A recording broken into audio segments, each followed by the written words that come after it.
ഭൂതബാധ പ്രാപിച്ച തൻ്റെ മകളെ കൊണ്ടുവരുവാൻ നിവൃത്തിയില്ലാഞ്ഞിട്ട് ആ മകളെ ഉള്ളിൽ പേറിക്കൊണ്ട് ദൈവസന്നിധിയിലേക്ക് അടുത്തു വരുന്നൊരമ്മ, മധ്യസ്ഥ പ്രാർത്ഥനയുടെ മക്കൾക്ക് വേണ്ടി അമ്മ പ്രാർത്ഥിച്ചാലും ദൈവം കേൾക്കുമെന്ന സൂചന തരുന്നൊരമ്മയുണ്ട്. ഇവിടെ ഇരിക്കുന്ന അമ്മമാരോട് പറയുക, മക്കളെവിടെയോ ആയിക്കൊള്ളട്ടെ, നിങ്ങളുടെ ഹൃദയങ്ങളിൽ അവരുണ്ടെന്ന് എനിക്കറിയാം, പക്ഷേ പോരാ.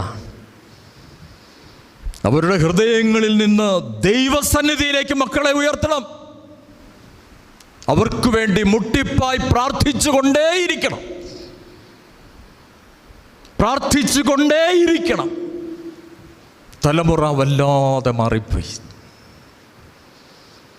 ഞാൻ പ്രത്യേകിച്ചൊന്നും പറയുന്നില്ല. മക്കളെ ഉള്ളിൽ പേറുന്ന, മക്കൾക്ക് വേണ്ടി വെന്തു വെണ്ണീറാ